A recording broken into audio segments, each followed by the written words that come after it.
Quem poderia imaginar que aquele garoto franzino de Quintino se tornaria um dos maiores jogadores da história do futebol brasileiro e mundial? Arthur Antunes Coimbra, mais conhecido como Zico, foi o maior ídolo da história do Flamengo. Considerado por muitos o melhor jogador já revelado pelo país após Pelé e o maior jogador brasileiro da década de 80. Zico jogou tudo o que sabia e ainda mais em seu time do coração, conquistando os títulos mais importantes da história do rubro-negro. Em 1981, o craque foi crucial nas conquistas do Mundial e da Libertadores. Em 1980, 1982 e 1983, foram 3 campeonatos brasileiros. Depois de um breve período na Itália, o Galinho voltou para conquistar mais um brasileiro e um campeonato carioca. Em 1989, encerrou sua brilhante carreira no Flamengo para seguir os passos de Pelé e jogar nos Estados Unidos, mas optou pelo Japão. Na terra do sol nascente, Zico popularizou o futebol, ajudou a criar a Liga Profissional de Futebol no país, ganhou uma estátua e um carnaval em sua despedida e se tornou uma lenda. O futebol deu a Zico momentos memoráveis e históricos. A única decepção foi justamente com a seleção brasileira, com a qual não conseguiu realizar o sonho de ser campeão mundial, sucumbindo em 1978, 1982 e 1986. Mesmo assim, Zico escreveu sua história no futebol mundial graças ao que fez pelo Flamengo. Seus mais de 500 gols e seus títulos fizeram dele imortal. Vamos relembrar.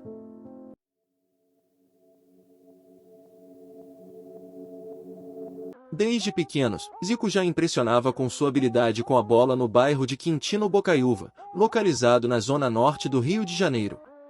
O futuro craque fazia parte do time do Juventude de Quintino, composto por amigos e familiares, e aos 14 anos já era requisitado para participar de torneios por outras equipes da região. Em uma determinada partida no River Tênis Clube, atual River Futebol Clube, o radialista Celso Garcia, um influente torcedor do Flamengo levado até lá por Germano José Grilo, o Chimango, criador do Juventude, estava presente na plateia com a intenção de observar o jovem jogador e eventualmente levá-lo para o rubro-negro. A tática foi bem sucedida, Zico simplesmente destruiu a partida e marcou 10 dos 14 gols de seu time na vitória por 14-4. Logo em seguida, o garoto foi convidado a participar da Escolinha do Flamengo, em 1967.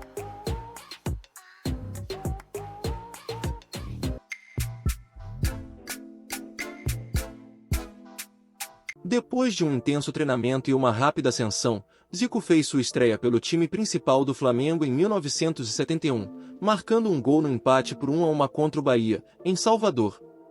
No entanto, muitos duvidaram do futuro do jovem jogador devido à sua condição física. Aos 17 anos, Zico era muito franzino e um alvo fácil para os zagueiros mais corpulentos. Diante disso, a diretoria rubro-negra decidiu investir em um programa de desenvolvimento físico inovador para ajudar o jogador a ganhar massa muscular. Em 4 anos, Zico cresceu 6 centímetros e ganhou 9 quilos, ficando mais próximo de sua forma ideal. Revigorado, o jogador assumiu a camisa 10 titular em 1974 e encantou os torcedores com suas habilidades de drible, arrancadas, chutes e gols. Já campeão estadual em 1972, o Galinho de Quintino venceu o Campeonato Carioca de 1974 e se destacou no Campeonato Brasileiro, onde recebeu a bola de ouro da revista Placar como o melhor jogador da competição.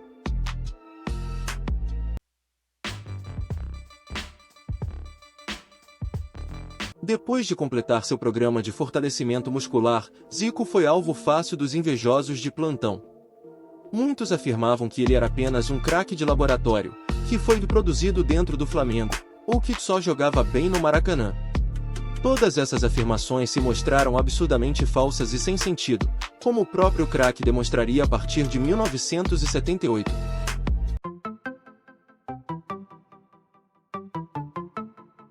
Em 1978, Zico conquistou mais um campeonato carioca com o Flamengo, sendo o artilheiro com 19 gols e iniciando o tricampeonato estadual do clube em 1978 e nas 2 conquistas de 1979, incluindo o famoso estadual e especial. Zico se estabeleceu como craque do time, exibindo um futebol magnífico e impecável, com muitos gols, passes precisos e cobranças de falta magistrais. Essas atuações o levaram à convocação para a Copa do Mundo de 1978, na Argentina. No entanto, ele não recebeu o espaço que merecia devido à interferência da CBD, atual CBF, levando à escalação de Jorge Mendonça no lugar do Galinho, que entrou no decorrer de algumas partidas. Ele marcou seu primeiro gol em Copas, de pênalti, contra o Peru. O Brasil terminou em terceiro lugar, com o título de campeão moral, devido à suposta manipulação de resultados na partida da Argentina contra o Peru. No ano seguinte, Zico brilhou intensamente. O craque ajudou o Flamengo a consolidar o tricampeonato estadual, vencendo o troféu amistoso Ramon de Carranza, marcando um dos gols na vitória do Flamengo por 2-1 sobre o Barcelona de Neeskens e Simonsen, e ultrapassando Dida como o maior artilheiro da história do Flamengo, com 245 gols marcados antes dos 26 anos de idade. Esse foi o início do apogeu do craque.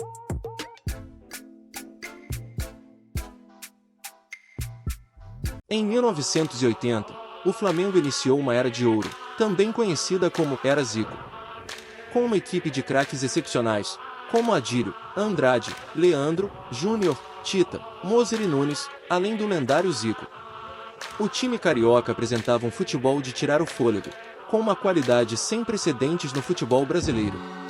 Naquele ano, o rubro-negro conquistou o seu primeiro título brasileiro, derrotando o forte Atlético Mineiro na final por 3-2, no Maracanã. Zico foi o artilheiro da competição com 21 gols e ajudou a equipe a garantir sua primeira participação na Copa Libertadores.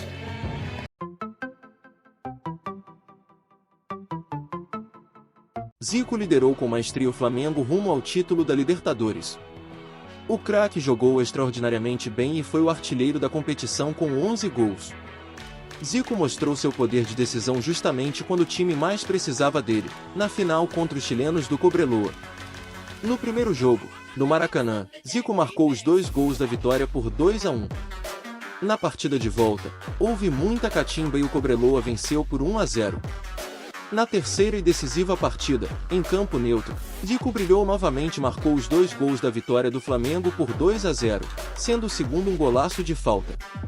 Marca registrada do camisa 10. Foi a coroação do Flamengo como campeão da América, ou seria o Flamengo de Zico o verdadeiro campeão da América?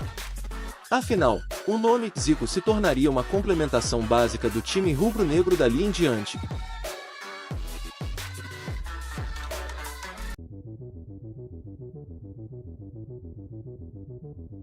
O Flamengo, comandado por Zico, dominou o futebol brasileiro e mundial nos anos 80. Depois de conquistar o Campeonato Brasileiro em 1980, o clube venceu a Copa Libertadores da América em 1981. Liderado pelo craque que foi artilheiro da competição com 11 gols e decidiu a final contra o Cobreloa.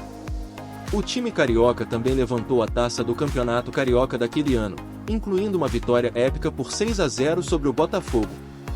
Em seguida, o Flamengo enfrentou o temido Liverpool na final do Mundial Interclubes em Tóquio e deu um baile nos ingleses, vencendo por 3-0 com gols de Nunes e Adílio. Zico foi eleito o melhor jogador da decisão, coroando sua brilhante carreira no clube. A vitória também marcou o primeiro título mundial de um clube carioca, apesar de o Fluminense ter vencido a Copa Rio em 1952. Um torneio intercontinental que não foi oficializado como mundial. O desempenho do Flamengo impressionou tanto os ingleses que, durante a partida, o goleiro adversário pediu ao zagueiro para jogar Zico para longe, em nome de Deus.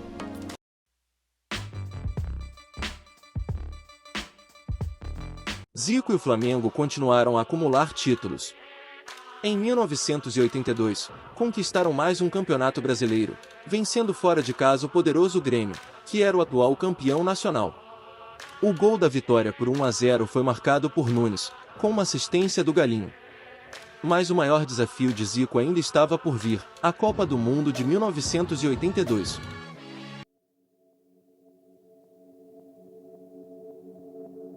A seleção brasileira era considerada o grande favorito para conquistar a Copa do Mundo de 1982, sediada na Espanha. Com uma equipe magnífica composta pelos principais jogadores do Flamengo, como Leandro, Júnior e Zico, juntamente com outros excelentes jogadores como Falcão, Oscar, Luizinho, Éder, Toninho Cerezo, Sócrates e Serginho, além de Tele Santana no comando técnico. Foi a melhor seleção que o Brasil já havia formado desde 1970. Durante a campanha, Zico marcou 4 belos gols. 1 contra a Escócia, 2 contra a Nova Zelândia, um deles de voleio, e 1 contra a Argentina, enquanto a equipe jogava um futebol poético e refinado. Entretanto, o destino acabou por frustrar os sonhos daquela geração. O Brasil foi derrotado pela Itália de Paulo Rossi por 3-2, eliminando a seleção do torneio. Zico foi implacavelmente marcado por Gentili, o maior carrapato da história das Copas. O mesmo que havia anulado Maradona no jogo anterior da Azurra, e não conseguiu exibir a genialidade vista em outras partidas. O sonho de Zico de ser campeão mundial com o Brasil se desfez. Abalado, o jogador não conseguiu ajudar o Flamengo no restante do ano e viu escapar a chance de conquistar o bicampeonato da Libertadores, eliminação nas semifinais. E o título carioca, que acabou ficando com o Vasco.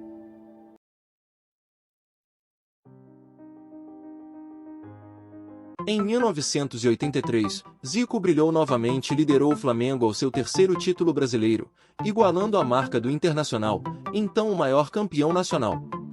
Na grande decisão, com um recorde de público de mais de 155 mil pagantes, Zico foi decisivo marcando o primeiro gol na vitória por 3-0 sobre o Santos. O jogo marcou o ápice de Zico no Flamengo, mas também seria sua despedida, já que ele estava com as malas prontas para a Itália.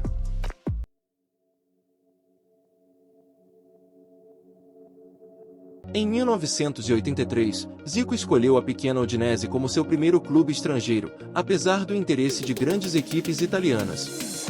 Embora tenha chegado com o status de rei, o craque manteve sua humildade habitual. No entanto, sua presença era fundamental para a equipe alvinegra. Em um jogo, um reserva do time chegou a ter calafrios e problemas intestinais ao saber que jogaria ao lado do gênio brasileiro. Zico levou a Udinese à 9ª colocação do campeonato italiano de 1983-1984 e marcou 19 gols, apenas um a menos que o artilheiro Platini, que jogou 6 partidas a mais que o brasileiro devido a uma contusão que o Galinho sofreu. No entanto, Zico percebeu rapidamente que estava preso em uma cilada em Udine, já que era forçado a jogar mesmo lesionado, devido à dependência óbvia do clube em relação ao seu futebol. Além disso, os dirigentes do time italiano prometeram formar uma equipe competitiva para jogar ao lado dele, mas nunca cumpriram a promessa. Em 1985, Zico acertou seu retorno ao Flamengo, deixando para trás uma legião de fãs na Itália, que o viam como ídolo e temiam sua habilidade em campo. O jornalista italiano Luigi Maffei, do jornal Il Gazzettino di Venezia, descreveu com precisão a passagem do craque pelo clube de Udine como uma experiência única. Para nós, friulanos, moradores da região de Friul, no nordeste da Itália, que tem como capital Udine, Zico tem o mesmo significado de um motor Ferrari colocado dentro de um Fusca. Sentimos-nos os únicos do mundo a possuir um carro tão maravilhoso e absurdo, disse o jornalista.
Zico retornou ao clube de seu coração sob grande expectativa da torcida, que via na volta de seu ídolo a oportunidade de resgatar os dias de glória, perdidos desde 1983, quando o craque deixou o Flamengo pela primeira vez.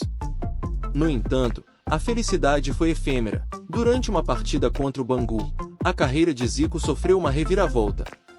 Uma entrada brutal do jogador Márcio Nunes deixou o Galinho gravemente ferido, com torções nos 2 joelhos, no perônio esquerdo e nos 2 tornozelos. Zico passou por 3 cirurgias no joelho esquerdo e um longo período de reabilitação, lutando com problemas musculares frequentes. Ele optou por cirurgias para que o futebol não parasse com ele. O problema foi tão grave que até a curvatura de sua perna esquerda foi alterada, obrigando-o a mudar sua forma de pisar. Mesmo assim, Zico superou esses obstáculos para tentar conquistar o título da Copa do Mundo de 1986, sua última chance com a seleção brasileira. Mas ele teria que lidar com a desconfiança de torcedores e críticos.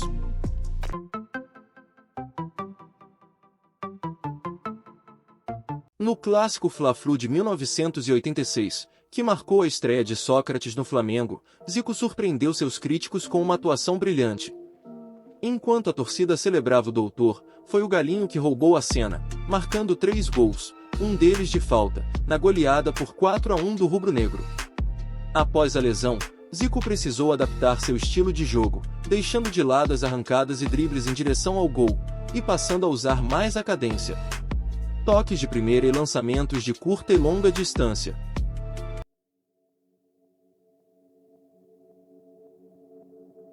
Em meio a muita desconfiança, Zico viajou para a Copa do Mundo de 1986, no México, como reserva do Brasil.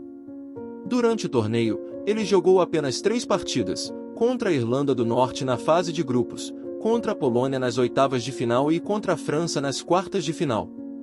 Foi nessa última partida que Zico enfrentou seu terceiro grande drama na carreira. O craque entrou no jogo empatado em 1-1 e, pouco tempo depois, seu passe perfeito para Branco resultou em um pênalti a favor do Brasil. Zico assumiu a cobrança e acabou desperdiçando. O jogo continuou empatado e acabou indo para a disputa de pênaltis. Zico converteu sua cobrança, mas os erros de Sócrates e Júlio César resultaram na eliminação do Brasil da Copa. Foi a última vez que Zico jogou pela seleção brasileira, e ainda no estádio ele afirmou que aquela geração não nasceu para ser campeã do mundo. Infelizmente, o craque estava certo.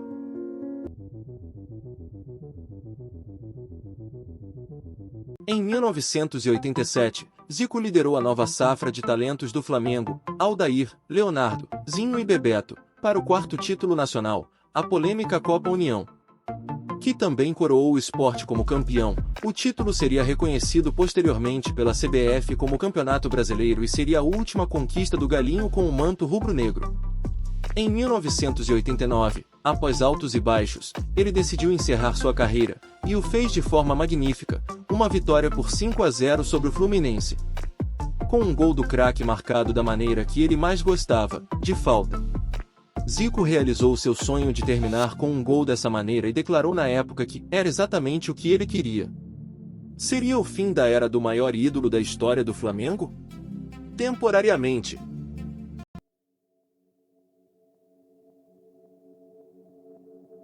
Zico optou por retornar ao futebol em 1991 com a finalidade de se aventurar no Japão. Durante o período de 1991 a 1994, ele foi o principal responsável por popularizar o esporte no país, levando à criação da J-League, a Liga Nacional de Futebol do Japão, em 1993. Suas jogadas, dribles e gols o tornaram o maior ídolo não apenas do Kashima, seu clube na época, mas de todo o país. Embora não tenha conquistado um grande título, sua aposentadoria definitiva em 1994 foi celebrada com um verdadeiro carnaval e a inauguração de uma estátua em sua homenagem. Até hoje, ele é adorado e idolatrado pelos japoneses como o deus do futebol, apelido modesto que ganhou por lá.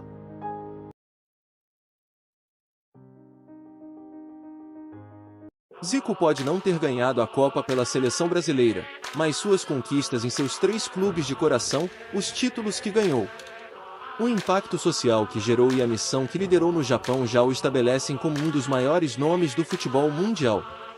Como técnico, ele personifica a arte do futebol, com sua habilidade na bola, malandragem nos dribles e precisão nos chutes, especialmente nas cobranças de falta. O Galinho de Quintino é um ícone que deixou sua marca na história do futebol, acumulando troféus e sendo o maior ídolo do Flamengo. Um craque gênio que sempre será imortalizado.